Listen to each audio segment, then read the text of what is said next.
This next discourse is The Goddess of Grace. Although I wish to address the gentlemen as well as the ladies, my heart goes out particularly to you ladies who have that certain grace which mankind finds so lacking in life, and to which they have looked to you rare ones for that balancing touch. Soon mankind will no longer think of grace or any of the previously called feminine attributes as feminine alone, but as divine attributes to be cultivated and practiced in life by all of God's children. What you mean by the label male and female pertains only to the flesh form, while the higher nature and its masculine and feminine attributes could better be described as predominantly of the mental or predominantly of the feeling nature. And though every flame manifests both the attributes of mind and feeling, usually one predominates, and the nature is called masculine if chiefly mental, and feminine if chiefly feeling. Though in the perfect Christ being, both attributes of the flame are in perfect balance, neither one predominant, both working together as the one they in fact are. It is only in the material world, where the duality that we have today is known, for the very nature of matter is dual, and the nature of duality is suffering. For where one is split into two, the halves will always be longing for and striving to attain the other part of themselves, striving for completion. And herein lies the material for a treatise of the history of the sufferings of the world. But I will spare you, for I feel that with suffering you are familiar enough.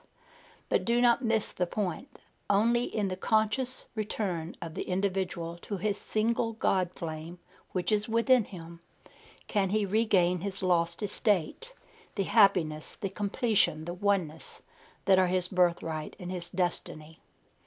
How long you look for that joy in outer pursuits, outer things, and outer personal love relationships is up to you, for no matter how close and in love with another of God's children you may be, and no matter how much that one may be in love with you, it is not the true love of the God flame, which is the only doorway to the eternal love, perfection, and freedom of your true God self.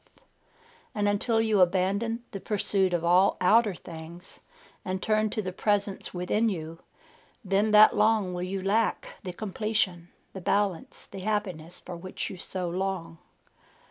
How the human cries out and wants the best of both worlds. Alas, you know that it cannot be.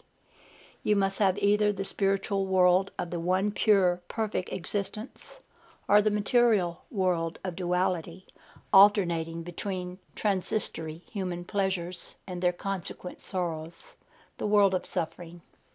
And self-discipline, mastery, is the only escape from that duality into which you have been born, and from which you must eventually arise and go unto the Father. The light seeks its own. When man blocks that light, inner conflict and suffering is the result. And when you are suffering, blame no one but yourself.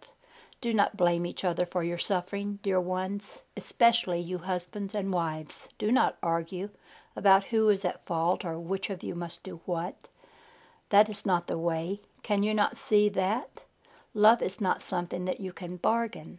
Only the peace and grace of God's love within you can open the door to your human creation into that pure kingdom of the single flame, of pure etheric substance, the very nature of which is limitless joy. And when you have once tasted of that joy, you will be so grateful for my reminding you to persevere, to hold fast to what you know is right. And when you do hold fast to what you know is right, each step will be illumined for you, not the whole way at once, but each step as you take it, one at a time. And it is up to you to take that step in perfect balance, with perfect grace, and you will see now that all those qualities, grace, kindness, charity, and peace, are so needed by all God's children. And until you return to that one single flame, and forever raise your material form and world out of the world of duality into the ascended state, Who among you has the perfect balance to walk the steps of mastery unaided, without our helping hand? Remember, I am the grace of God, and if you wish my assistance, or that of any other ascended master, you must feel free to call on us, and by that grace which I am, you shall be answered. I thank you. This next discourse is by Hilarion. One day, one of the students who was and still is under my guidance and instruction asked a question of the one to whom I had brought him for instruction at the time, and the question asked that day in all seriousness was, "What does the body of God look like?" Well, I may tell you, I hope, without offending anyone's sense of propriety, that we too have a sense of humor, and that I had a good laugh over this, and both the individuals involved had a laugh too, for you might say my laughter is contagious. The truth of the matter is really so simple. It is staring you right in the face every moment of your existence. It is astounding to us that this elementary truth should still, in this day when man's scientific advancement has gone so far, remain unknown. Well, of course, we were really delighted by this question. In fact, we wish you would ask questions of us more often, as long as you are sincere. For it is only by asking questions, as a child asks, that true understanding is open to you. And no matter how humble the question, when you ask as a child, we do not hesitate to answer you, or see that the answer is forthcoming to you in some way which you can directly perceive. And I may say, according to the degree of sincerity, the degree of your true desire for knowledge is the degree to which you are answered. For every call, every question in the mind of man is a magnet, and that magnet inexorably attracts, in the perfect time, the answer to it. And even those who do not know this great law, how to make the call directly to their own Godhead, who pray in their own way, are also answered according to the degree of their sincerity. For every thought, at every point in the universe, no matter how remote, is heard and responded to, though, of course, not as directly as if the individual had made the call directly to his own God self. So you see how important it is to know what you want, and how important to say only what you mean, and not to say or even think anything, whether about yourself or another, that you do not mean or wish to happen. For thoughts are things. They go forth into the universe to act according to the thought and feeling of the one, whether consciously or unconsciously, that is sending them out. You see, the universe is a great switchboard, and each of you is an operator. Those who pray are requesting that another operator, some unknown God, put the call through for them, while the one who knows and is in contact with his own God flame, which is the central switchboard, can put the call through himself, and he becomes one of the helpers that can, if he be sincere in his desire to serve, answer and put through the calls of others. You see, the universe is a great hierarchy.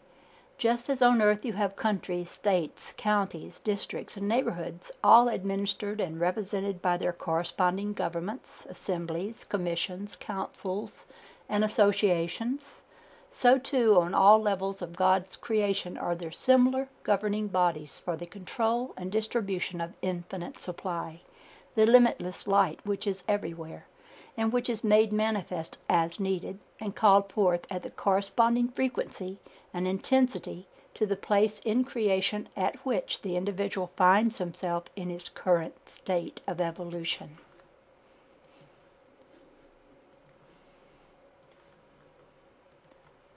The keynote of all creation is order, and that order is maintained by the divine hierarchy of which we, the ascended, or arisen masters, are, for the earth, the principal part.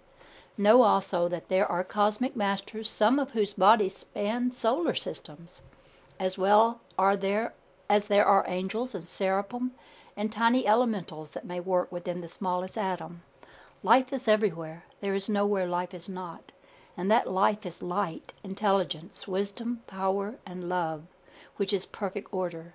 And so as you come to understand the great laws of order, you come to understand how everything is put together and how everything operates. You come to understand yourself. You come to understand